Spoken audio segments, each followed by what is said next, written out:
所以教会的时候，我看到这样多的孩子的时候，我觉得他们都能够被上帝来使用。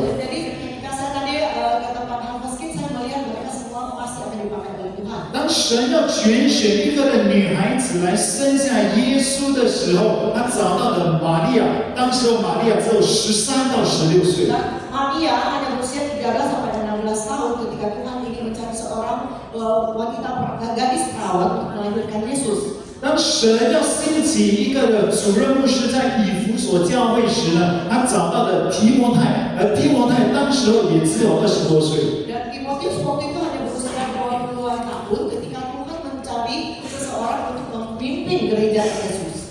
那耶稣要找12个门徒来改变这个世界时呢，他找到的门徒呢，除了彼得是超过20岁，其他的都是20岁以下。 Dan Yesus ketika dia akan mencari 12 murid untuk merubah dunia ini, hanyalah Petrus yang berusia di atas 20 tahun. Yang lain selain Petrus semuanya di bawah 20 tahun.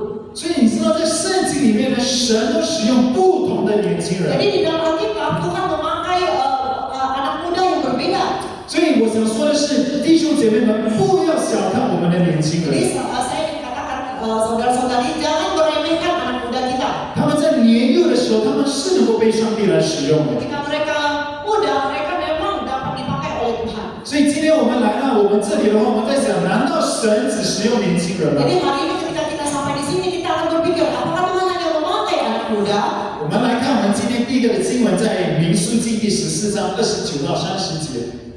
Mari kita lihat di Bilangan pasal 14 ayat 29 sampai 30. Di padang gurun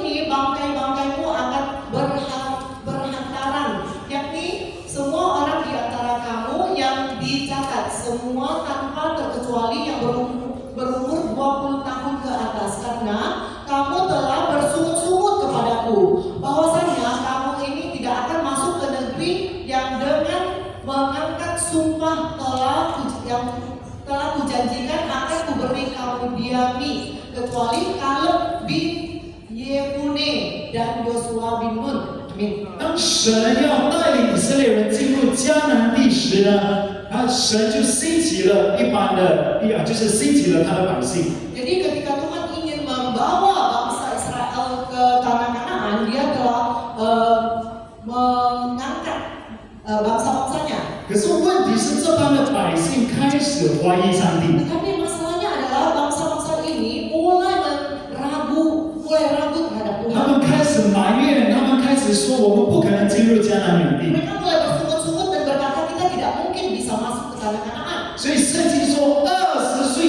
以上的人，通通都要死在旷 Jadi 野。 di Alkitab mengatakan yang berumur 20 tahun ke atas semuanya akan mati di padang gurun. 所以神只拣选了20岁以下的人进入迦南 Jadi 地。 Tuhan hanya memilih orang yang berusia 20 tahun ke bawah yang dapat masuk ke tanah Kanaan. 所以可能你听到这里的时候，你可能告诉我说：“Joshua，我真的可以回家了，因为我已经超过20岁了。” Mungkin sampai sini Anda mendengar sampai sini Anda bilang Joshua saya boleh pulang karena usia saya sudah di atas 20 tahun. 还好，这个经文有第二段，他说：“耶夫尼的儿子迦勒和论的儿子约书亚也能够进去。” Untung saja di ayat ini ada part duanya yaitu kecuali Kaleb bin Yefune dan Yosua bin Nun, mereka dapat masuk ke tanah Kanaan. 大家跟我说迦勒， Kaleb, 然后约书亚。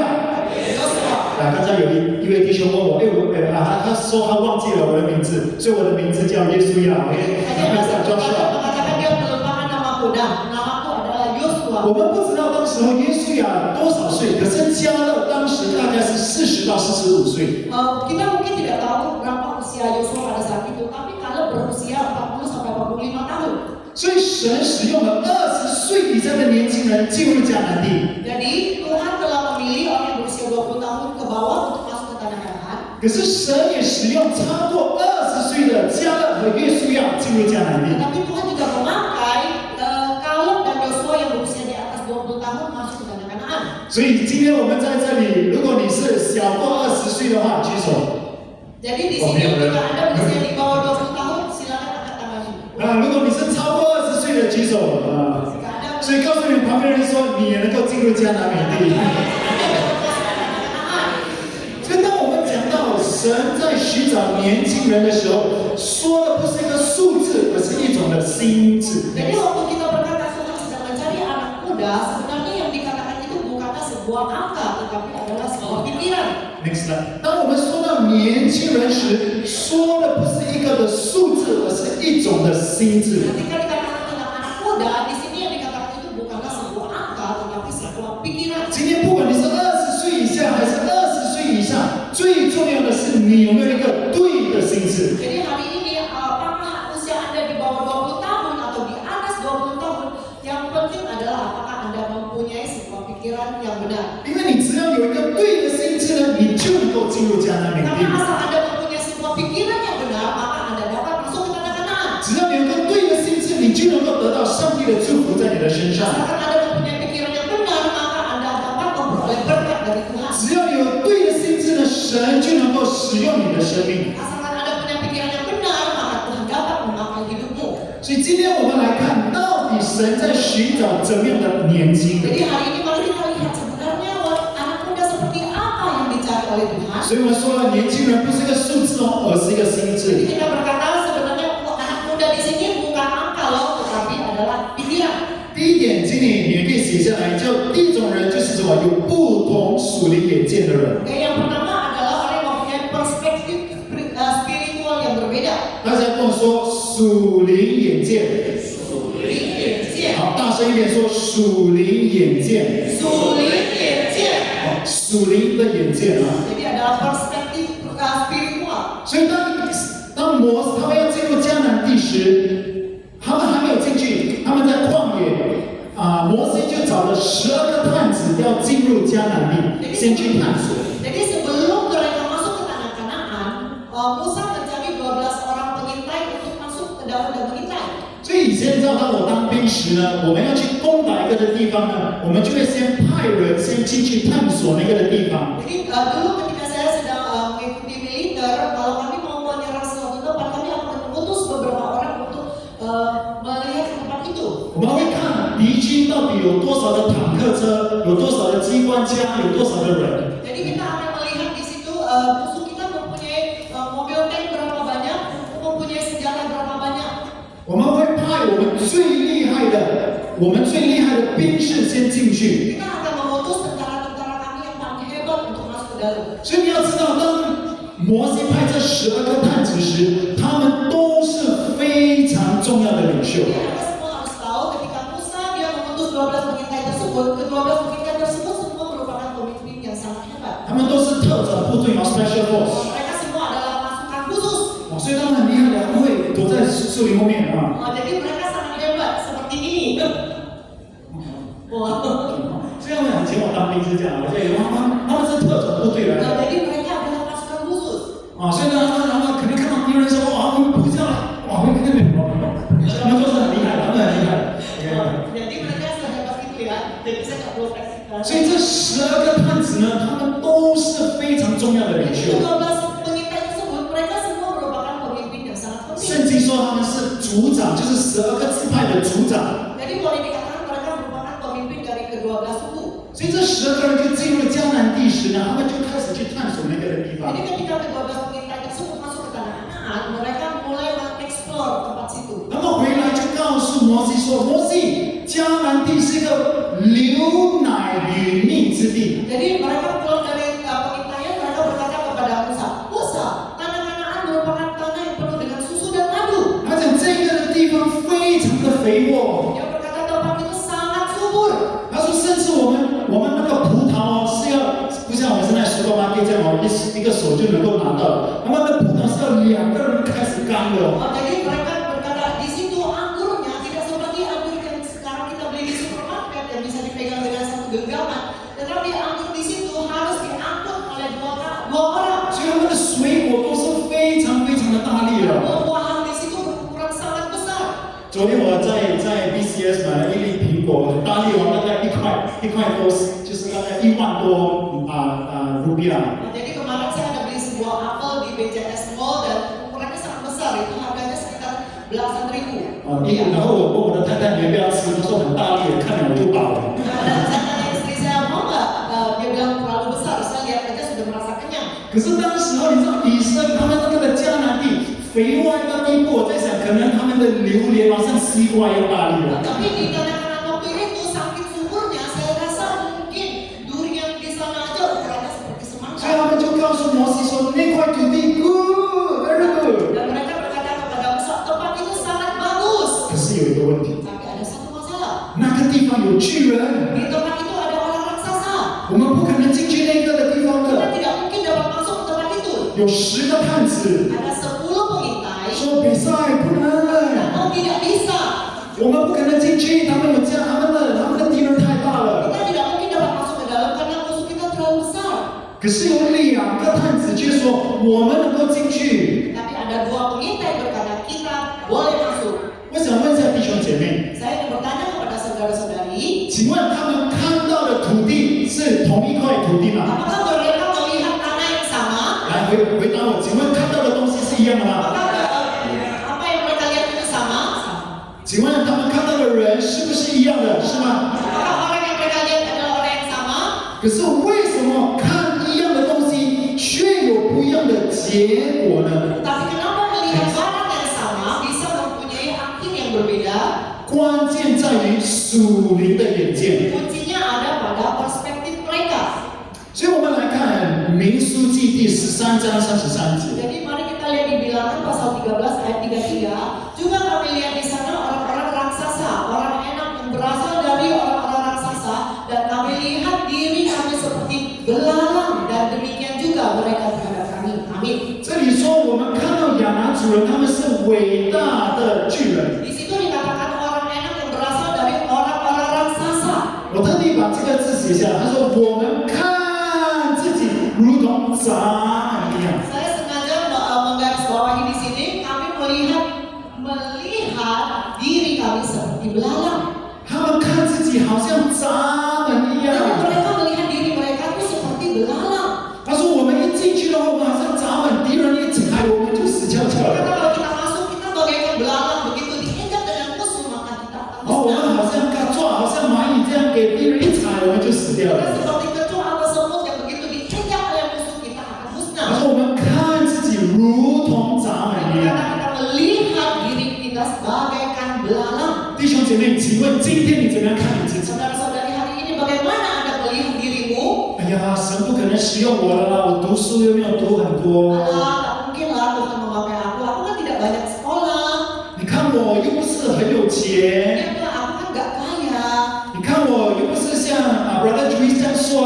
Dia bilang, aku kan gak setampan Brother Juice. 我不像 Pastor Geo 这样会弹吉 Saya 他。 tidak seperti Pastor King yang begitu hebat main gitar. 我觉得神不可能使用我的 Tuhan 啦。 tidak mungkin lah memakai aku. 你看我的生命， Lihat hidupku. 我就是这样的糟糕。 Nah, begitu teruknya aku. 这个10个探子就是看自己如同蚱蜢一样。 Jadi ke-10 pengintai tersebut melihat diri mereka itu bagaikan belalang. 可是我们来看另外2个探子，就是加勒和约书亚，他们有怎么样的反 Tapi 应？ kita lihat lagi kedua pengintai yang lain yaitu Kaleb dan Yosua bagaimana reaksi mereka. 民书记第14章第9节。 Di Bilangan pasal 14 ayat 9.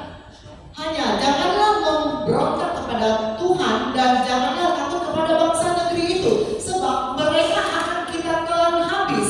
Yang melindungi mereka sudah meninggalkan mereka, sedang Tuhan menyertai kita. Janganlah takut kepada mereka. Amin. 加勒和约书亚就说：“我们不要惧怕他们，他们才是我们的食物。 Dan Kaleb dan Yosua berkata kita janganlah takut kepada mereka, sebab mereka akan kita telan habis. 他们是我们的不费，我们要进去把他们吃了，把他们吞了。 Jadi mereka adalah makanan prasmanan kita. Kita akan memakan mereka dan menghabiskan mereka.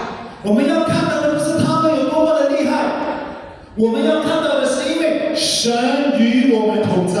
Mau kita lihat bukan seberapa apa mereka, tapi harus kita lihat Tuhan menyertai kita. 神与我们同在，我们就不需要惧怕他们。 Mereka berkata asalkan Tuhan menyertai kita, kita tidak perlu takut dengan mereka. Amin. 弟兄姐妹，今天最重要不是你有多么厉害，最重要的是神与你同在。 Saudara-saudari, hari ini bukan sehebat apa dirimu, tetapi apakah Tuhan menyertai Anda. 只要神与你同在，敌人就成为你的食物了。 Asalkan Tuhan menyertai Anda, maka musuhmu akan menjadi makananmu. 只要神与你同在，疾病就不能够捆绑你了。 Asalkan Tuhan menyertaimu, maka sakit penyakit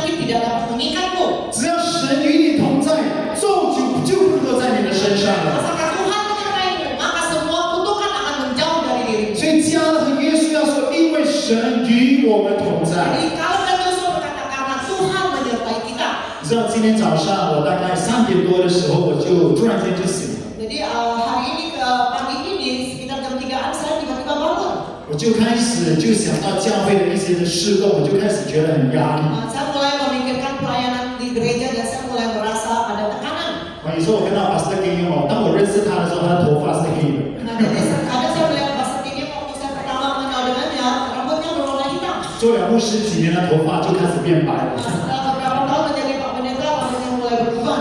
所以我现在开始做传道人，开始要管理教会的时候呢，我的头发我以前是没有白头发的，但是现在慢慢我的头发有一点白了。 Jadi setelah saya menjadi seorang pengkhotbah dan mulai harus mengelola gereja, maka dulu saya juga tidak ada rambut uban ya, tapi sekarang sudah mulai tumbuh uban. 所以3点多我就突然就醒了，想到教会的事情的时候，我就开始感觉到有点压力。 Jadi ketika jam 3 pagi ini, tiba-tiba saya terbangun dan saya memikirkan pekerjaan di gereja, saya mulai merasakan ada tekanan. 所以那时候我就今天早上就做一个事情，我就开始跪在上帝面前开始祷告。 Dan apa yang saya lakukan, saya mulai berlutut di hadapan Tuhan dan saya mulai berdoa. 我就开始说圣灵啊，我觉得我真的很缺乏，我不晓得怎么样来解决这个问题。 Saya langsung berkata, oh Roh Kudus, saya benar-benar merasa kekurangan dan saya tidak tahu bagaimana saya menyelesaikan perkara ini. 我常常会跟我的主任牧师来开会。 Jadi saya selalu akan mengadakan meeting dengan pemimpin pendeta kami. 你知道我们教会有一位主任牧师吗？我有一位主任牧师。 Apakah Anda tahu saya mempunyai seorang pemimpin pendeta? 我的主任牧师他的姓名，他姓盛，叫令。 Oh, dia Margasen, namanya Ling atau Roh Kudus. Nah, 所以我的主任牧师他叫圣灵。 jadi pemimpin pendeta saya bernama Roh Kudus. 我就开始问主任牧师，现在教会有这个问题怎么办啊？该怎么样来解决？ Jadi saya mulai bertanya kepada Roh Kudus, sekarang di gereja terjadi perkara seperti ini, bagaimana cara menyelesaikannya? 我说圣灵啊，我非常的惧怕，我不晓得我能够解决这些问题吗？ Saya berkata, Roh Kudus, saya sangat takut, saya tidak tahu apakah saya dapat menyelesaikan masalah ini. 那时开始我在祷告的时候，圣灵就开始对我说话， Waktu itu saya mulai berdoa dan Roh Kudus mulai berbicara denganku. 他就告诉我说：“耶稣呀，今天你能够成就解决这个问题，不是因为你多么厉害， Tetapi Roh Kudus berkata kepadamu, Yosua, hari ini Anda dapat menyelesaikan masalah ini bukan karena kehebatan Anda. 你要看的不是你能不能够有这个能力来解决这个问题， Jadi yang Anda harus lihat, yang harus Anda lihat itu bukannya apakah Anda dapat menyelesaikan masalah ini. 你要看到的是因为我在你的身上，我的拣选在你的身上，那才是最重要的。” Jadi yang harus Anda lihat adalah aku menyertaimu dan engkau adalah pilihanku. Itu yang harus Anda lihat. 所以只要我与你同在，你就不需要惧怕。 Asalkan aku menyertaimu, engkau tidak perlu takut. 所以圣经说，只要耶和华与我们同在，我们就不需要惧怕。 Jadi apa yang dikatakan mereka, asalkan Tuhan menyertai kita, kita tidak perlu takut. 所以我就祷告过后说：“好，主任牧师，这件事情交托在你的人生身上，我就去睡觉了。” Oke, saya langsung berkata, oh Roh Kudus, baik, saya akan menyerahkan perkara ini kepadamu dan saya lanjut tidur. 弟兄姐妹，今天我们的生命里面有不同的挑战，但是重要的是，你知不知道神与你同在？ Saudara-saudari, hari ini di dalam hidup kita mempunyai banyak tantangan, tetapi apakah Anda mengetahui kalau Roh Tuhan menyertaimu? 加勒和约书亚，他们只是普通人而已， Kaleb dan Yosua mereka hanyalah orang biasa. 他们跟其他的10个探子是一样 Mereka 的。 sama dengan 10 pengintai yang lain. 可是加勒和约书亚的分别在哪里？就是他们看见神与他们同在。 Tapi di mana perbedaan antara Kaleb Yosua dengan 10 pengintai tersebut yang mereka lihat adalah Tuhan menyertainya. 这就是加勒和约书亚的属灵眼界。 Inilah perspektif spiritual dari Kaleb dan Yosua. 所以我喜欢这位牧师他写了这个的简短的一个诗。 Oke, di sini ada sebuah puisi. 对，我们来看 Puisi 啊 yang。disingkatkan. OK，我先用华文来念。他说：“人老心不老，快乐我先念完是。人老心不老，快乐自己找。想要明天更美好，先把心眼照顾好。” Oke, orang tua tidak hatinya ingin bahagia harus carilah sendiri. Ingin mempunyai esok yang lebih indah, Anda harus menjaga hatimu dengan baik. 所以我们人老，可是心不要老。 Jadi kita boleh tua, tetapi hati kita jangan tua. 所以告诉你旁边人说，你的心不要老。 Kita sih dia lah. 他说什么？先要把心眼照顾好。 Di sini katakan kita harus menjaga hati kita dengan baik.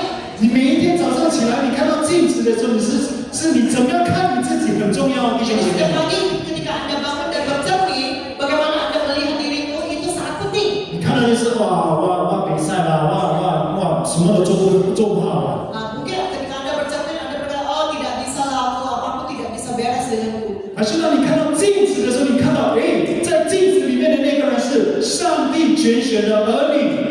Tetapi ketika Anda melihat ke cermin dan Anda melihat orang yang di cermin itu adalah orang pilihan Tuhan. 你看到镜子里面那个人有神的同在吗？ Anda melihat orang di dalam cermin mempunyai penyertaan Tuhan. 你看到镜子里面那个人有上帝的恩膏刚落在他的身 Anda 上。 melihat orang di dalam cermin itu mempunyai urapan dari Tuhan. 今天最重要是也要神与我们同在，我们就不需要惧怕。 Jadi hari ini yang terpenting adalah ketika Tuhan menyertai kita, maka kita tidak perlu takut. 我们怎么样看自己、看环境，将决定神在我们身上的工作可以多少。 Jadi bagaimana kita melihat diri kita dan bagaimana kita melihat lingkungan kita itu akan menentukan seberapa besar pekerjaan Tuhan di dalam hidup kita. Amin. 你知道，在我的在台湾有一位牧师叫做刘群茂牧师 Jadi di Taiwan ada seorang pendeta bernama pendeta Liu Qinmao. 啊，他是史凯纳灵粮堂的主任牧师。 Dia merupakan ketua pendeta di gereja Ling Liang Tang. 他每次在讲道的时候，他都会讲出他的梦想。 Jadi setiap kali berdoa dia selalu akan membicarakan tentang impiannya.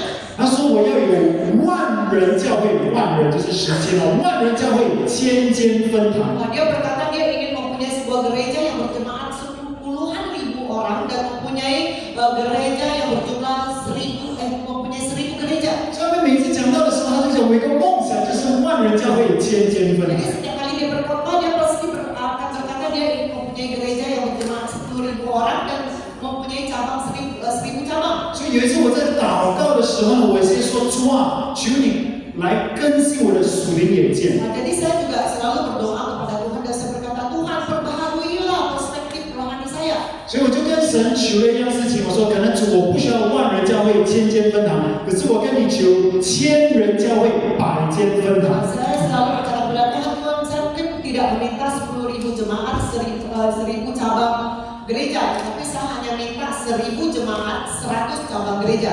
所以呢，你知道我们丰收教会现在已经大概有6间到7间的分堂。 Jadi sekarang gereja Harvest sudah mempunyai 7 gereja. 所以我在想，那我们几时丰收教会能够变成百间分堂？ Dan saya langsung berpikir kapan gereja Harvest bisa mempunyai cabangnya sampai 100 gereja. 这是我们的创办牧师、主任牧师曾经的梦想。 Ini merupakan impian dari pendeta pendiri gereja kita ini. 所以我就开始跟上帝求说：主啊，有一天我们丰收教会能够成为千人教会、百间分堂 Dan。saya selalu berkata kepada Tuhan, Tuhan suatu hari nanti gereja Harvest akan mempunyai 1000 jemaat dan 100 cabang. 所以当然，每次当我这样祷告、开始这样宣告的时候，我的心就会开始来问我自己：真的能够拯救吗？ Jadi setiap kali saya berdoa seperti begitu, maka hatiku akan mulai bertanya kepada diriku sendiri, benarkah bisa digenapi? 我很喜欢约尔牧师他这样的来说。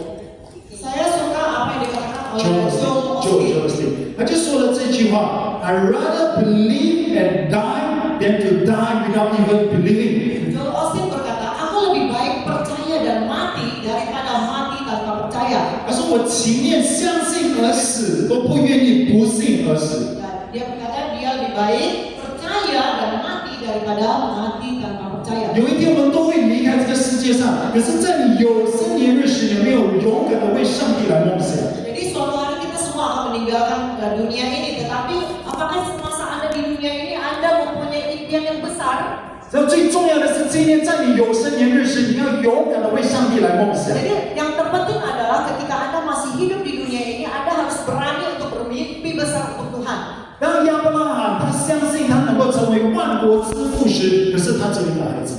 Ketika Abraham dia percaya bahwa dia akan menjadi bapa dari segala bangsa, waktu itu dia hanya mempunyai 1 anak. 可是神却称亚伯拉罕是一个信心之父， Tetapi Tuhan menyebut Abraham sebagai bapa dan bapa segala iman. 所以他能够成为信心之父，不是因为事情有没有成就，乃是因为他相信。 Tetapi dia menjadi bapa segala iman bukan karena sesuatu telah digenapi, tetapi karena dia percaya. 所以有一天，到底我的教会能够成为千人教会、百间分堂，有没有成就？那不是最重要的。 Jadi apakah suatu hari nanti gereja kita akan menjadi gereja yang berjemaat 1.000 orang dan mempunyai cabang 100 itu tidak penting. 因为只要我相信的话，就好像亚伯拉罕，我也能够成为一个有信心的人。 Asalkan saya percaya seperti Abraham, saya juga akan menjadi seorang 所以我 yang 有 beriman. 我有奉主的名祝福巴当教会有一天成为一个千人教会，你们知道吗？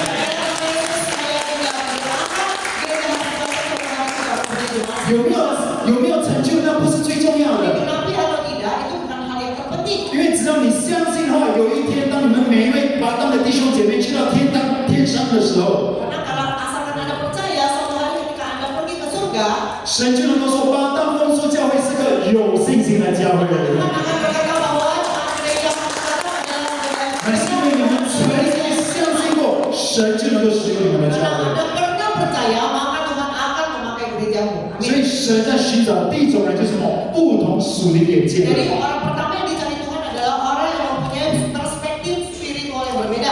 第二，神在寻找一个不愿意与世界妥协的人， Yang kedua, Tuhan sedang mencari orang yang tidak mau berkompromi dengan dunia. 一个不愿意与世界妥协的人。 Seorang yang tidak mau berkompromi dengan dunia. 我们来看民书记第14章3到4 Kita 节。 lihat di Bilangan pasal 14 ayat 3 sampai 4. Mengapakah Tuhan membawa kami ke negeri ini supaya kami tewas oleh padang dan istri serta anak-anak kami menjadi tawanan? Bukankah lebih baik kami pulang ke Mesir? Dan mereka berkata seorang kepada yang lain, baiklah kita mengangkat seorang pemimpin lalu pulang ke Mesir. Amin. 所以呢，当以色列人他们要进入迦南，离开了埃及，要进入迦南 Jadi 地。 ketika bangsa Israel meninggalkan Mesir dan akan masuk ke tanah Kanaan, 可是他们在旷野的时候，他们却说我们要回去埃及。 tapi ketika mereka masih berada di padang gurun, mereka malah berkata mereka mau pulang ke Mesir. 甚至他们说我们另外立一个的领袖带我们回去埃及。 Bahkan mereka berkata akan mengangkat seorang pemimpin yang lain dan membawa mereka pulang ke Mesir. 埃及预表着是跟世界的一个的生活， Jadi kalau Mesir itu menandakan sebuah kehidupan dengan dunia, 是一个被罪捆绑的生活， yaitu kehidupan yang diikat oleh dosa, 是一个没有自由的生命。 yaitu sebuah hidup yang tidak ada kebebasan. 所以当他们离开了埃及的时候，他们却想要回去埃及的时 Jadi 候。 ketika mereka sudah meninggalkan Mesir, mereka malah ingin kembali ke Mesir. 今天神已经救我们脱离捆绑的生命，可是往往的时候，我们却想要回去一个捆绑的生命。 Jadi hari ini Tuhan sudah menyelamatkan kita keluar dari kehidupan yang terikat, malah kita ingin kembali ke kehidupan yang terikat. 他们离开了埃及，可是埃及却没有离开他们的心。 Mereka meninggalkan Mesir, tetapi Mesir tidak pernah meninggalkan hati mereka. 有没有可能在我们的生命里面，我们神已经救我们离开一个罪的生命，可是往往这个罪的生命却没有离开我们的心呢？ Apakah mungkin sebenarnya Tuhan sudah membuat kita meninggalkan hidup kita yang penuh dengan dosa, tetapi kadang-kadang hidup yang penuh dengan dosa ini tidak pernah meninggalkan hati kita? 我们都是罪人，神都爱我们每个罪人， Kita semua adalah orang dosa dan Tuhan mengasihi setiap orang dosa seperti kita. 可是神非常的讨厌罪。 Tetapi Tuhan sangat membenci orang yang berdosa. 那以前他们在冰天雪地要抓狼的时候，他们是怎么样的抓呢？ Jadi dulu ketika musim salju, bagaimana mereka menangkap seekor serigala? 这个的猎人呢，他就用一个非常坚韧的刀呢，就开始沾了一层一层的鲜血。 Jadi pemburu akan memakai sebuah belati dan belati tersebut akan dilapisi dengan darah-darah segar.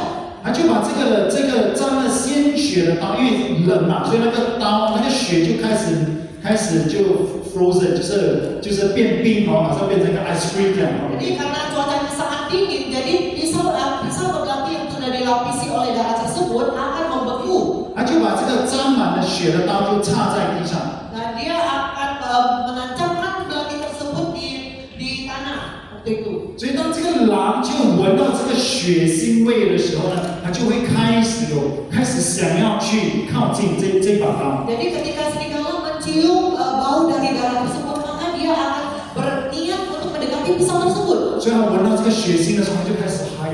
Oh, jadi ketika dia mencium darah tersebut, bau darah tersebut, dia akan mulai hai.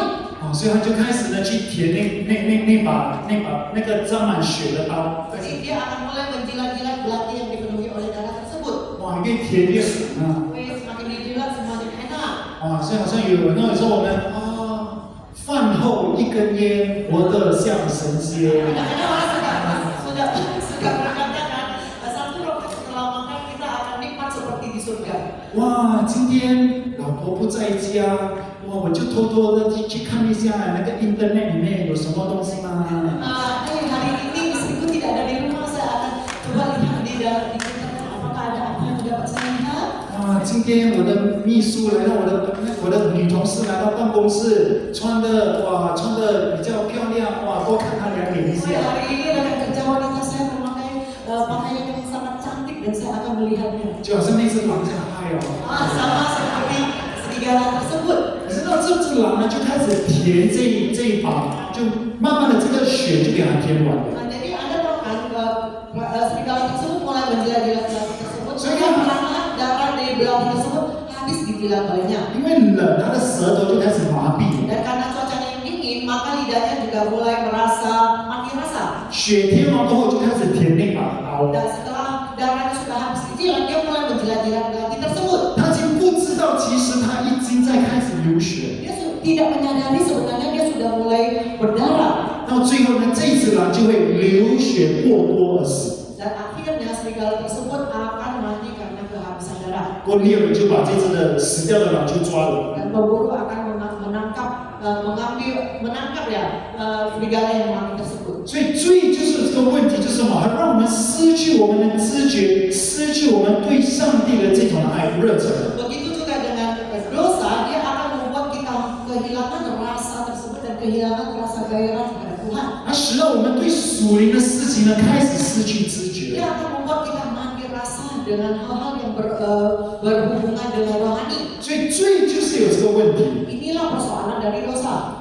你知道，当我跟我的那时候我跟我的慧玲，我的太太，那时候还没有结婚之前呢，我们在帕多的时候， Jadi waktu saya sedang pacaran dengan Willy, yang istri saya sekarang. 所以我们要去拍我们结婚之前的几个月要去拍台湾拍结婚照。 Jadi sebelum kami menikah, kami akan ke Taiwan untuk mengambil foto pre-wedding. 所以呢，你知道，如果我们2个人出国没有结婚嘛，去到酒店的话，如果一起住的话，就很多的试探。 Jadi Anda tahu kan kalau kami kan belum married, jadi kalau kami ke Taiwan dan tinggal di hotel berdua saja, banyak sekali cobaan. 所以我就决定呢，带我的妈妈、我的阿姨还有教会的一位姐妹一起去台湾。 Jadi saya putuskan untuk membawa mamaku, tanteku dan juga seorang sister dari gereja pergi bersama. 我们就5个人住在同一间的房 Dan 间 kami 里。 berlima tinggal di satu kamar. 所以呢，当晚上我看到慧玲在躺在那边的时候， Jadi ketika saya melihat Willy sedang berbaring di sana, 可能我开始也嗨了， saya sudah mulai high juga. 就是要脱衣服了。 Saya sudah mulai melepaskan pakaianku. 突然之间呢，我也看到我的妈妈眼睛瞪着我， Saya melihat mamaku berkata padaku, 耶稣啊，你不要乱来啊！ "Semua kau jangan macam-macam ya." 所以我就是这样呢，好让什么？好让我能够被保护，我不会在婚前做不该做的事 Jadi 情。 saya melakukan ini agar saya dapat dilindungi dan saya tidak melakukan hal yang tidak pantas saya lakukan sebelum saya nikah. 其实当我们在拍拖的时候呢，这也是我过后慢慢才学习的。 Sebenarnya setelah kami pacaran, ini juga apa yang ini sebenarnya hal-hal yang saya pelajari setelah kami mulai pacaran. 所以如果你在谈恋爱，或者是有一天你要谈恋爱的时候，我这里有一个的忠告要给你。 Jadi jika Anda sedang pacaran atau Anda ada rencana mau pacaran, ada satu pesan yang ingin saya sampaikan kepada Anda. 如果姐妹们，如果你的男朋友他是懂得在婚前的时候跟你划界限，不随意的来靠近你，不随意的来碰你。 Jadi bagi sister-sister, kalau Anda masih pacaran dan Anda mempunyai seorang pacar yang bisa menjagamu dan tahu menjaga jarak denganmu selama pacaran, 如果他在婚前之前，他能够学习保护你的话呢，有一天你们结婚过后，他也会划界限来保护你们的婚姻。 jadi kalau sebelum menikah dia dapat melindungi Anda dan menjaga jarak, menjaga Anda sebelum menikah, maka setelah menikah juga dia pasti akan menjaga pernikahanmu dengan baik. 他在结婚之前学习划界限，不靠近你；结婚后，他也会跟别的女孩子划界限，不靠近她们。 Jadi kalau dia bisa menjaga jarak denganmu ketika Anda masih pacaran sebelum menikah, maka setelah menikah juga dia pasti akan dapat menjaga jarak dengan baik. 所以姐妹们有认识到这样的一位的弟兄的话，这个的弟兄你可以讲。 Jadi sister-sister kalau Anda bertemu dengan seorang brother yang mempunyai sifat seperti itu, Anda boleh menikah 因 dengannya. 为在婚前他会保护你，婚后他就会保护你们的婚姻。 Karena kalau sebelum menikah dia dapat menjagamu, maka setelah menikah dia pasti akan menjaga pernikahanmu. 你知道，当我们开始新加坡40天禁食祷告的头3天嘛，就是7月1号到3号，我是一个人去到马来西亚租了一个的公寓，想要安静等候祷告。 Jadi 3 hari pertama doa puasa kami, saya pergi ke Malaysia dan menyewa sebuah apartemen untuk melakukan doa di sana. 所以这样一个人在马来西亚一个房间，坦白讲，什么事情会发生，带谁回来都没有人知道。 Jadi Anda semua harus tahu ya kalau satu orang ke Malaysia sendiri sewa di dalam satu kamar, saya mau bawa siapa saja balik ke kamar situ tidak ada yang tahu. 我告诉我的太太，那3天我是不会出门，因为我都是要完全的禁食祷告，没有吃东西。 Jadi saya berkata kepada istriku, saya tidak akan keluar rumah selama 3 hari itu karena saya ingin puasa penuh selama 3 hari itu. 然后我会把我的手机、我的电脑全部都会关掉，完全跟外面没有联系。 Jadi saya akan matikan handphoneku dan juga laptopku. Jadi saya tidak mau ada hubungan dengan luar sama sekali. 可是我要怎么样来保护我这个人呢？保护我们的婚姻呢？ Tapi bagaimana saya menjaga diri saya dan menjaga pernikahan kami? 我就把我的家里的 CCTV 也搬到了那间的房间。 Jadi saya membawa CCTV dari rumahku dan CCTV di rumahku itu saya pindahkan ke kamar yang saya sewa itu. 所以我的太太呢，从新加坡她就能够看到我在房间里面的一举一动。 Jadi istri saya dapat melihat semua gerak-gerik saya selama saya berada di kamar tersebut. 所以有时候我在祷告的时候，我感觉那个 CCTV 在动。 Jadi kadang-kadang ketika saya berdoa sepertinya CCTV tersebut sedang bergoyang. 不是那个会动，就会动。 Akan ada motion, gerakan. 不是因为圣灵来了，乃是因为我的老婆在看我。 Bukan karena Roh Kudus datang, tetapi karena istri saya sedang melihatku. 她在看我有没有乱乱带人回来， Dia melihat apakah saya membawa orang, 她在看我有没有乱乱跑出去。 apakah saya ada pergi keluar.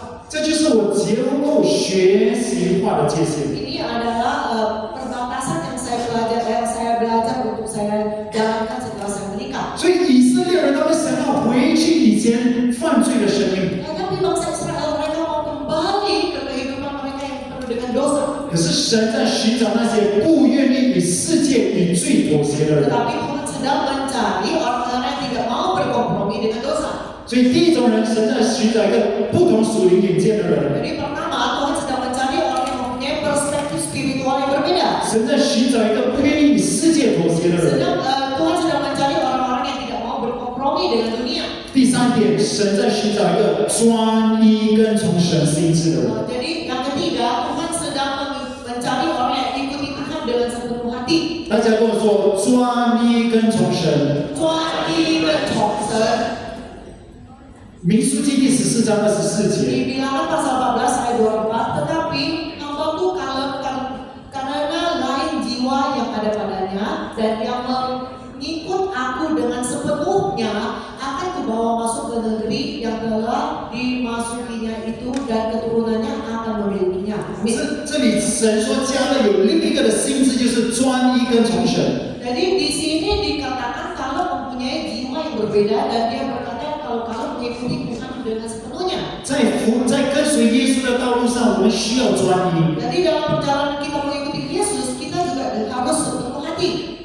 当你看到你身边的人都离弃不跟随上帝时，那就是一个关键时刻，是否你仍然选择继续专一跟从神？ Ketika Anda melihat orang-orang yang mengikuti Yesus bersamamu sudah mulai meninggalkan Yesus, maka disitulah titik pentingnya. Apakah Anda masih memilih untuk tetap mengikuti Yesus? 那些可能曾经说我们要一起来服侍耶稣的人，可能今天他们已经不在你的身 Jadi 边。 orang-orang yang dulu pernah berkata, mari kita mengikuti Yesus bersama, mungkin hari ini dia sudah tidak ada di sisimu lagi. 我们巴登逢手教会第一个会所是在那个89标。 Jadi gereja Batam ini tempat ibadah pertamanya ada di Hotel 89. 如果89好标的时候，你们已经在了，请你们举手一下。 Jadi yang dulu di Hotel 我们 89. 拍掌给他们一下哦。你会发现一件事情，这么多年经过了，我从89到本威到哪里？我都忘记了，就到这边，97，然后到这边，然后个一起服侍神的人可能已经不在了。 Jadi kita semuanya akan melihat kembali yang dulu dari gereja ketika gereja kita masih di hotel 89, kemudian pindah ke Penuhin, kemudian pindah lagi ke 97 sampai pindah ke sini. Kita akan melihat banyak sekali orang yang sudah tidak ada lagi. 当别人离开上帝时，是否我们有一个专一的心继续来跟随 Jadi 神？ ketika orang sudah mulai meninggalkan Tuhan, apakah kita masih mempunyai hati setia dan tetap mengikuti Tuhan? 专一跟从神有两种的态度， Jadi yang mengikuti Tuhan dengan setia itu mempunyai dua sikap. 看不见改变时仍然跟随。 Ketika kita tidak melihat perubahan, kita tetap mengikuti.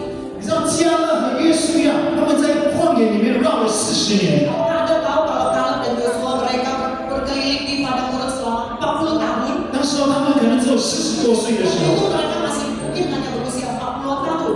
他们就绕了10年，绕了10年， Mereka mungkin sudah berkeliling selama 10 tahun. 他们就说：“主啊，我们的迦南美地，我们仍然能够进去。 Tapi mereka akan berkata, oh Tuhan, tanah Kanaan itu pasti dapat kami masuki. 主，我们仍然要进去，我要吃那个榴莲像西瓜一样大力的那个迦南美地。” Tuhan, kami tetap mau masuk ke dalam sana, ke tanah Kanaan karena kami mau makan durian yang sebesar semuanya di sana. 可是什么事情都没有发生， Tetapi tidak terjadi apa-apa. 又绕了10年， Oke, keliling lagi 10 tahun, 20年了。 20 tahun. 加勒约书亚说：“主啊！” Dan Kaleb dan Joshua berkata, Tuhan. 可能现在比较没有那么力了，因为年纪比较大了。主啊！ Sekarang sudah gak sekuat itu. 我们要进入迦南美地。 Kami mau masuk ke tanah Kanaan. 没有事情发生， Tidak ada yang 又 terjadi. 绕了10年， Oke, berkeliling lagi 10 tahun. 30年了， Sudah 30 tahun. 什么事情都没有改变。 Tidak ada perubahan apa-apa. 你知道唯一在旷野加勒和约书亚常常做的事情是什么吗？ Apakah Anda tahu apa yang sering dilakukan oleh Kaleb dan Joshua di padang gurun? 就是做追思礼拜。 Mereka selalu melakukan ibadah 为什么？因为那时候20岁以上的人，他们都要在旷野里面死掉。 Kenapa demikian? Karena orang yang berusia 20 tahun ke atas semuanya akan mati di padang gurun. 所以今天就为这大王弟兄要帮他办追思礼 Jadi 拜， hari ini ibadah Qiblat untuk Brother Tawa. 然后就唐来就来主啊嘛，就做了追思礼拜。 Oke, kita menyelesaikan ibadah penyembuhan. 然后另外一天呢，因为小王弟兄做追思礼拜， Jadi kemudian hari berikutnya kita lakukan lagi upacara penyembuhan untuk Brother Syawa. 上帝是我的避难所，就每天只是办追思礼 Jadi 拜。 setiap hari yang mereka lakukan hanyalah melakukan ibadah. 40年什么事情都没有发生， 40 tahun tidak terjadi apa-apa. 可是加勒和约书亚有一个专一跟从神的心。 Tapi Kaleb dan Joshua mempunyai sebuah perspektif yang setia mengikuti Tuhan. 第二个的态度就是不在乎别人的言语，仍然跟随。 Sikap kedua adalah kita tidak peduli dengan ucapan orang lain dan kita tetap mengikuti. 其他人就告诉加勒和约书亚说：“哎呀，我们不可能进入迦南美地 Orang 的。 lain akan berkata kepada Kaleb dan Joshua, Allah, kita tidak mungkin dapat masuk ke tanah 哎呀， Kanaan. 加勒约书亚，你就准备死在旷野了。 Kaleb Joshua akan bersiap-siaplah mati di padang gurun. 哎呀，弟兄，不用再祷告了啦，这么多年神都没有听你的祷告。 Ayo, brother, sudahlah, jangan berdoa lagi lah. Sudah berdoa sekian tahun, Tuhan tidak pernah mendengarkan doamu. 你看你生病了20年，你祷告了20年，神都没有医治你。 Ya, kamu aja sudah sakit 20 tahun dan sudah berdoa selama 20 tahun, Tuhan tidak pernah menyembuhkanmu. 哎呀，为什么你还要留在丰收教会？丰收教会真的有没有复兴呢？ Kenapa kamu masih ada di gereja Harvest? Apakah benar gereja Harvest bisa bangkit? 哎呀，你觉得你的婚姻能够改变呢？这么多年了都没有什么改变。 Mana mungkin pernikahanmu bisa ada perubahan? Sudah sekian tahun saya tidak pernah melihat perubahan di pernikahanmu. 很多人就告诉加勒约书亚，不可能再进迦南美地 Banyak 了。 sekali orang yang berkata kepada Kaleb dan Joshua tidak mungkin dapat masuk ke tanah Kanaan. 可是加勒和约书亚就不在乎别人的言语，专一跟从神。 Tapi Kaleb dan Joshua tidak peduli dengan ucapan orang lain dan dengan setia dia mengikuti Tuhan. 今天在我们的生命里面，很多人会告诉你不可能了，不可能了。可是是否你有一个专一跟从神的心 Hari ini 情？ mungkin di dalam kehidupan kita banyak sekali orang yang berkata kepada kita tidak mungkin, tidak mungkin, tidak mungkin. Tapi apakah Anda mempunyai sikap yang setia mengikuti Tuhan? 弟兄姐妹，非常重要。 Sangat penting. 跟大家来分享一个故事。 Ada sebuah cerita yang sedang disampaikan. 曾经呢，有一位的宣教士叫做 David Bernard。 Jadi dulu ada seorang misionaris yang bernama David Brennan. 你知道 David Bernard 呢？他是一个在在宣教非常努力，可是却没有看到任何效果的一位宣教 Jadi 士。 David Brainerd tersebut merupakan seorang misionaris yang sangat banyak berusaha di dalam kehidupan misionarisnya, tetapi tidak membuahkan hasil. 他在1718年出生， Dia lahir di tahun 1718. 24岁的时候就领受呼召，要成为一个宣教士。 Pada usia 24 tahun dia menerima panggilan dan dia ingin menjadi seorang misionaris. 他就去到美国，以前不叫做美国，以前叫做美洲的地方开始传福音200 Jadi 多 dia 年 mulai 前。 memberitakan Injil di benua Amerika. 你知道以前美国不是很华人吗？ Jadi Anda semua harus tahu dulu di Amerika itu bukan orang-orang bule. 他们都是那种土族人，在那边 red Indian， 那种。 Mereka merupakan orang Indian yang yaitu rakyat asli dari 所以 Amerika. 他在那边传福音的时候，他跟他们讲英文，可是那些人都听不懂。 Jadi ketika dia memberitakan Injil di sana, ketika dia memakai bahasa Inggris, sebenarnya orang di sana tidak mengerti. 他告诉他们说：“耶稣爱你。 Berkata Yesus mengasihimu. ”那些土族人就你恭喜你，有这 Jadi 样 orang 的。 India tersebut akan berkata, oh kamu berkata apa? 你知道，David Bernard 他也身上也患了肺癌， Jadi 肺炎。 Brainerd tersebut dia mempunyai penyakit yaitu radang paru-paru. 所以这也大大影响了他的健康，还有讲道的能力。 Dan proses misionarisnya tersebut juga mempengaruhi dengan kesehatannya tersebut. 所以不管他怎么样传福音呢，都没有看到什么效 Jadi 果。 bagaimanapun dia memberitakan Injil, dia tidak dapat melihatkan hasil. 他在他的日记里面呢，就透露了他的挣扎和身体上的这些的疾病。 Jadi dari catatan hariannya dia akan sering mengungkapkan tentang pergumulannya dan juga tentang penyakitnya. 可是他仍然不放弃神在他生命当中的呼召， Tapi dia tidak pernah meninggalkan panggilan Tuhan pada dirinya. 他就在29岁的时候呢，就死于肺炎。 Dan di usia 29 tahun dia mati karena radang paru-paru. 24岁回应呼召，5年后29岁就死掉了。 Jadi di usia 24 tahun dia menjawab panggilan Tuhan dan di 5 tahun kemudian yaitu usia 29 beliau meninggalkan. 传道了5年，什么事情都没有 Dia 发生， memberitakan Injil selama 5 tahun dan tidak terjadi apa. 最后还赔上了自己的性命。 Akhirnya dia malah harus mengorbankan nyawanya sendiri.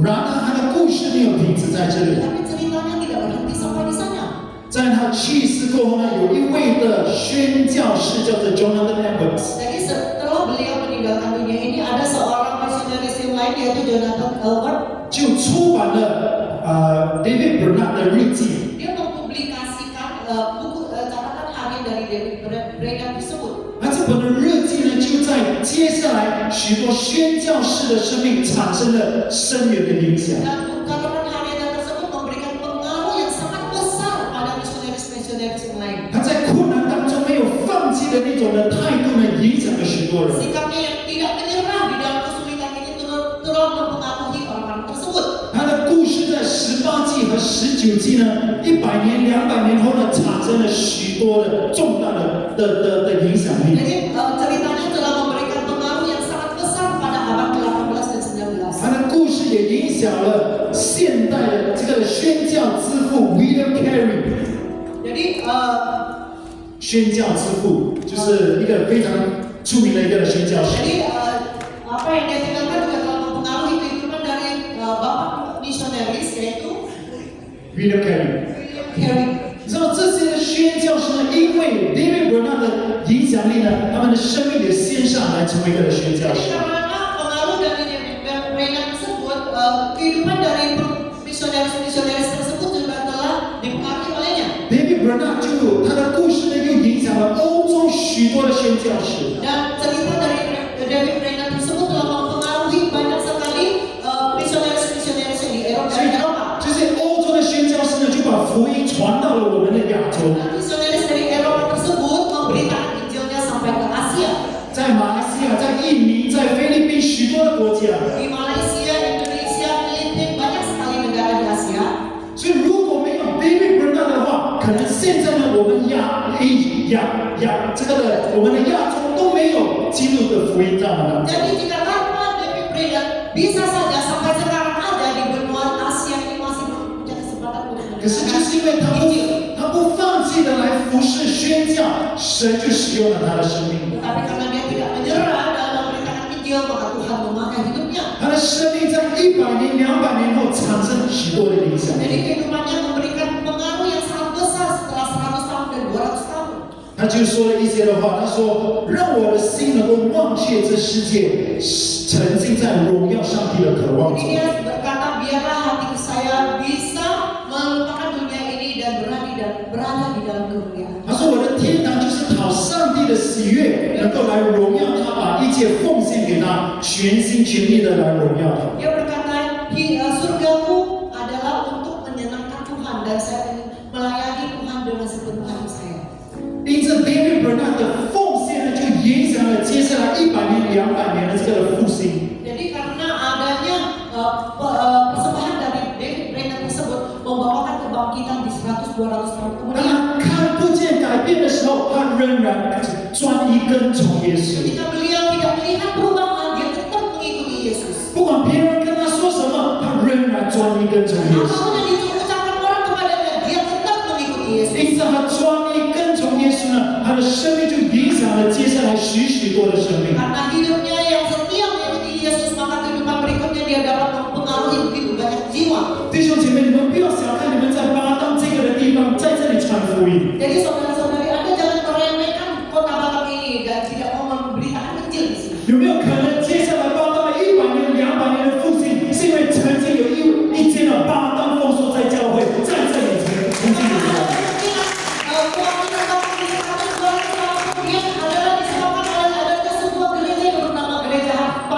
有一帮巴当的丰收的弟兄姐妹，他们就是专一来服侍耶稣，直到接下来巴当100年、200年后，有个极大的复兴。 Karena adanya saudara-saudari dari gereja Harvest Batam yang dengan setia memberitakan Injil sehingga 100-200 tahun kemudian Batam mempunyai kebangkitan yang begitu besar. 今天你的生命可能你感觉什么？我的巴当在这个地方可能感觉什么效果都没有， Mungkin sekarang Anda merasa tidak ada hasil, 看不见改变， Anda tidak dapat melihat perubahan, 看不见成 Anda 果。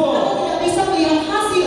可是我告诉你弟兄姐妹， Katakan saudara-saudari, 你这一代所撒的种， benih yang Anda tabur saat ini 将决定下一代的复兴。 akan mempengaruhi kebangkitan di generasi berikutnya. 所以你不要小看你在这一代认真的来跟随耶 Jadi 稣。 Anda jangan meremehkan keseriusan Anda dalam mengikuti Yesus di generasi ini. 认真的来传福音， Anda harus memberitakan Injil dengan serius 因为你所付出的一切将决定下一代的复兴。 karena apa yang Anda korbankan di generasi ini akan menentukan kebangkitan di generasi berikutnya. 所以我要奉出你来祝福这巴当丰收教 Di 会， dalam nama Tuhan saya ingin memberkati gereja 因为你们这一代的付出， karena pengorbanan dari generasi Anda saat ini, 巴当的下一代要因着你们而得着祝福。 maka gereja berikutnya dan generasi berikutnya akan memperoleh berkat.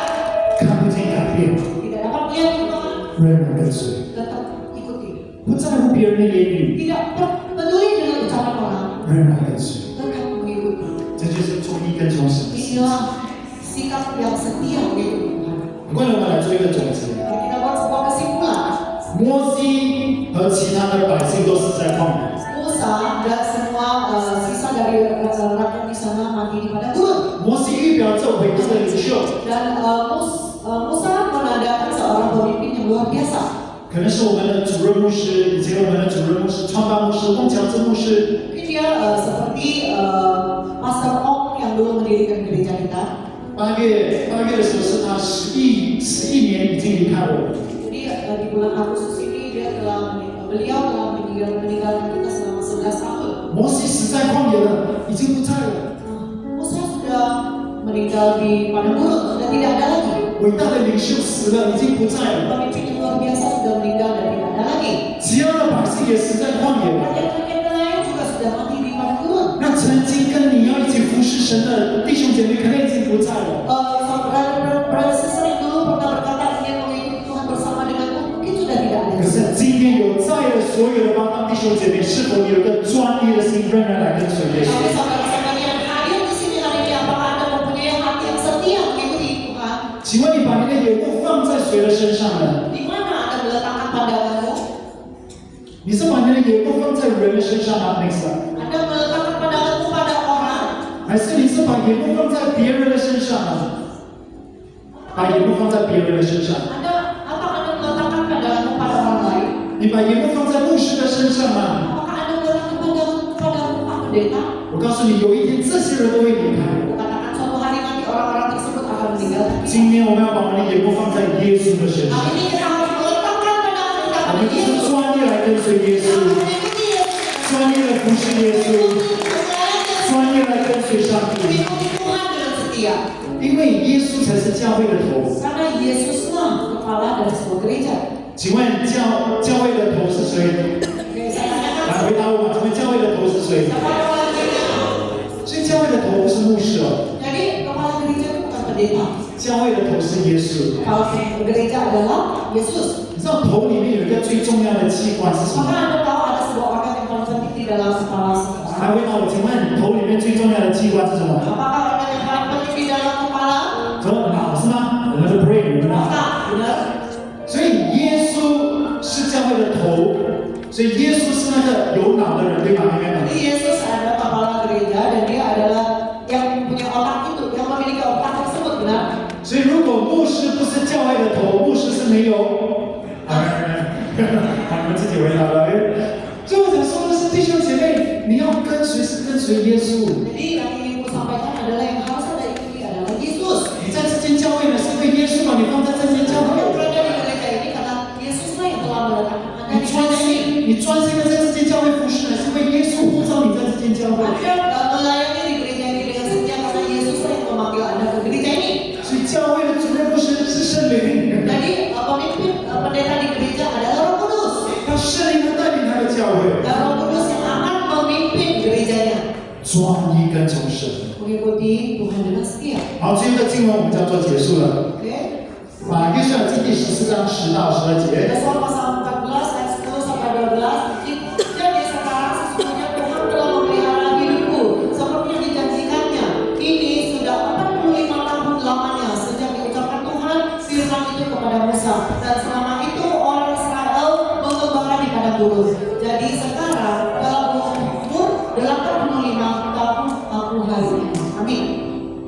加勒他说：“现在我已经85岁了，不会再多回 Jadi 了。 saat kalau berkata, sekarang saya sudah berusia 85 tahun. ”可是他仍然说：“神啊，我要进入这个迦南地。 Tapi dia tetap saja berkata, Tuhan saya mau masuk ke tanah Kanaan tersebut. ”他说：“只要耶和华与我同在，我就要把他们赶出去。 Dia berkata, kalau Tuhan menyertaiku, maka aku sanggup mengusir mereka. 加勒已经85岁了，可是神仍然使用加勒。 Kalau sudah berusia 85 tahun, tetapi Tuhan tetap memakai Caleb. 今天不管你是少过20岁，你是40岁，你是60岁，甚至你是85岁， Jadi hari ini, apakah Anda berusia di bawah 20 tahun, atau 40 tahun, 50 tahun, 60 tahun, bahkan 85 tahun? 只要我们有对的心智，神就能够使用我们的 Kalau 生命。 kita mempunyai pikiran yang benar, maka Tuhan akan dapat memakai kita. 第一，有不同属灵眼界的人； Pertama, yang mempunyai perspektif spiritual yang berbeda. 第二，不愿意与世界妥协 Yang 的人； kedua, tidak berkompromi dengan dunia.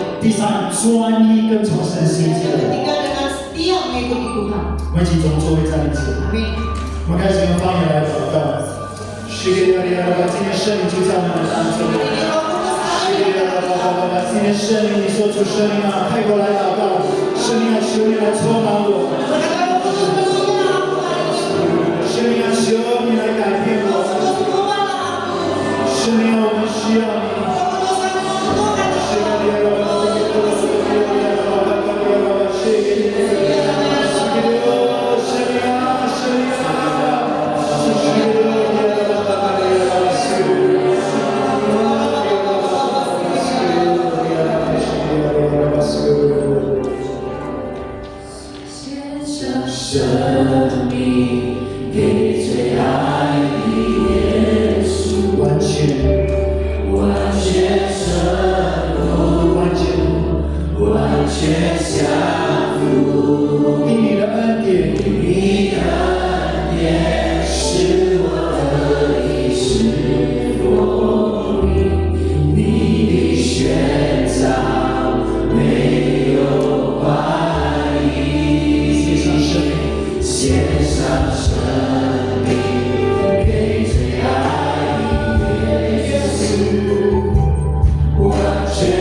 如冰展翅上的翱翔。弟兄姐妹， Saudara-saudari, 今天在我们的生命里面， hari ini mungkin di dalam hidup kita, 神在寻找有一个不一样心智的人。 Tuhan sedang mencari orang yang mempunyai perspektif spiritual yang berbeda. 这个的心智不在乎你的年龄， Pikiran tersebut tidak berhubungan dengan umurmu, 不在乎你的学业有读了多少， tidak berhubungan dengan seberapa tinggi pendidikanmu, 不在乎你的工作， tidak peduli dengan pekerjaanmu, 不在乎你有多么的厉害。 tidak peduli dengan sehebat apa dirimu. 这个的心智乃在乎你有没有一颗专一跟从神。 Pikiran tersebut adalah ditentukan oleh apakah Anda mengikuti Tuhan dengan setia. 今天可能在你的生命里 Hari 面， ini mungkin di dalam hidupmu, 很多时候你觉得非常的疲累， seringkali Anda merasa sangat capek, 你感觉事情没有改变， Anda merasa perkaranya tidak ada perubahan, 你几乎要放弃。 Anda mungkin sudah mau putus asa. 可是今天神告诉你说，孩子不要放弃， Tapi hari ini Tuhan berkata kepadamu, anakku jangan engkau putus asa. 我仍然与你同在， Aku tetap menyertaimu. 我从来没有放弃过， Saya tidak pernah meninggalkan engkau. 我的呼召在你身上没有改变过。 Panggilanku atas dirimu tidak pernah ada berubah. 你要相信， Engkau harus percaya, 不要放弃。 jangan putus asa. 可能神也在对一些弟兄姐妹来说话， Mungkin Tuhan juga sedang berbicara dengan saudara-saudari. 神已经救我们脱离了埃及， Tuhan telah menyelamatkan kita meninggalkan Mesir, 脱离罪的生命。 meninggalkan kehidupan yang penuh dengan dosa. 可是今天你说主啊，我不要再活在罪里面了， Tetapi Anda hari ini berkata, Tuhan saya tidak mau lagi hidup di dalam dosa. 我不要再被罪捆绑了。 Saya tidak mau lagi diikat oleh dosa. 今天神就要做一个释放的动作。 Hari ini Tuhan akan melakukan sebuah pekerjaan pelepasan. 只有一种人， Orang terakhir, 就是那个你怎么样看你自己的人。 yaitu orang yang bagaimana Anda melihat dirimu. 你觉得你不够好， Anda merasa dirimu kurang baik. 你觉得你不够有资格。 Anda merasa Anda kurang layak. 可是今天神不在乎你有多么的厉害， Tetapi hari ini Tuhan tidak peduli sehebat apa dirimu. 神在乎的是你有没有一个相信他与你同在。 Tapi yang Tuhan peduli adalah apakah Anda mempunyai hati yang percaya bahwa Dia menyertaimu. 神在乎的是你相不相信他与你同在。 Yang Tuhan peduli adalah apakah Anda percaya bahwa Dia menyertaimu. 只要你相信，神就能够使用你的生 Asal 命。 Anda percaya maka Tuhan dapat memakai hidupmu. 所以，待会儿当我们唱这首诗歌时， Jadi nanti ketika kita menyanyikan pujian berikut ini, 我要邀请你，你要回应这个呼召的话，你来到台前，我们要为你来祷告。 jika Anda mau menjawab panggilan ini, saya ingin mengundang Anda maju ke depan dan saya berdoa. 我的生命献给你。如果你需要祷告，你来到台前。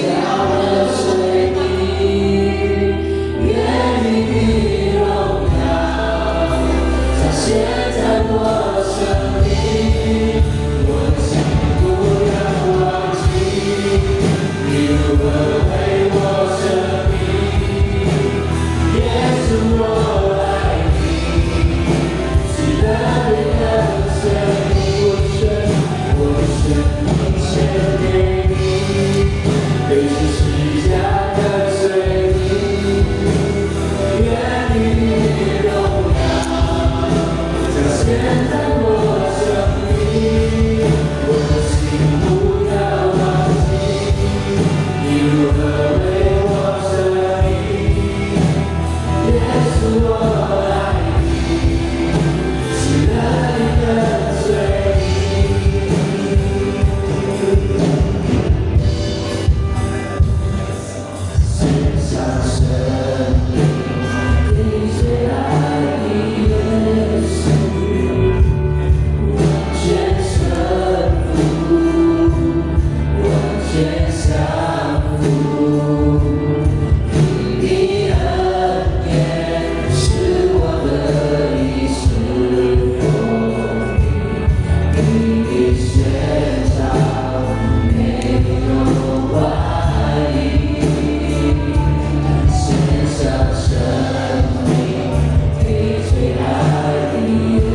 生命献给你，为救世家了罪，